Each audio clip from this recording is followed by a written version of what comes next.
एक ज्योति मल्होत्रा मामले में कल जेएमआईसी श्री सुनील कुमार जी की कोर्ट में जमानत याचिका दायर की गई थी और आज पुलिस से जवाब मांगा गया था।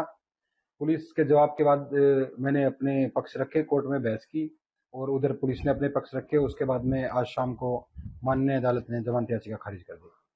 तो आपकी तरफ से क्या पक्ष रखा गया था और पुलिस की तरफ से क्या है? देखो, मेरी तरफ से यही पक्ष रखा गया था कि पहली बात तो जो एफआईआर है जिसके आधार पर ज्योति को अरेस्ट किया गया वो ही अनकॉन्स्टिट्यूशनल है, क्योंकि पूरी एफआईआर के अंदर ये कहा गया है कि ज्योति से पूछताछ की और ज्योति ने ये बताया, ज्योति ने बताया पुलिस को कि वो जासूसी कर रही है। मतलब पुलिस के पास तो कोई इन्फॉर्मेशन ही नहीं, कोई जानकारी थी, ज्योति ने ही पुलिस को बताया।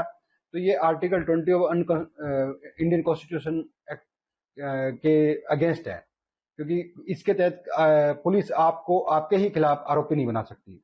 और ये इंडियन एविडेंस एक्ट और भारतीय साक्ष्य अधिनियम के तहत इसकी स्टेटमेंट की कोई वैल्यू नहीं है। तो पहली बात तो मैंने एफआईआर पे सवाल उठाए गए। दूसरी बात, एफआईआर के अंदर जो आरोप है उसके अंदर 152 जो देशद्रोह की धारा लगाई है उसके कोई आरोप नहीं है, तो उस धारा पे सवाल उठाया गया।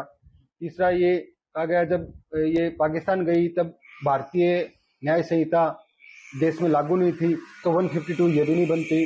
और इसके समकक्ष धारा जो आईपीसी की है वो 124A थी, तो वो उस पे सुप्रीम कोर्ट ने उसको सस्पेंड किया हुआ था। तो दोनों ही धाराएं इस केस में नहीं बन सकती थी। और ऑफिशियल सीक्रेट एक्ट एसपी ने खुद मीडिया को प्रेस नोट रिलीज करके कहा है कि ज्योति मल्होत्रा की secret information, army information, statistical information तक कोई पहुंच मिली नहीं पुलिस को। तो ऐसे में ऑफिशियल सीक्रेट एक्ट की धाराएं भी नहीं बनती। तो यानी कि जो पुलिस के आरोप है वो खुद ही अपने आप में डिनाई हो रहे थे। और जो आरोप लगाए गए हैं पुलिस ने वो कोर्ट फाइल में अभी तक कोई भी उसके सबूत नहीं रखे। ये मेरा जो आधार था बहस का, जमानत का।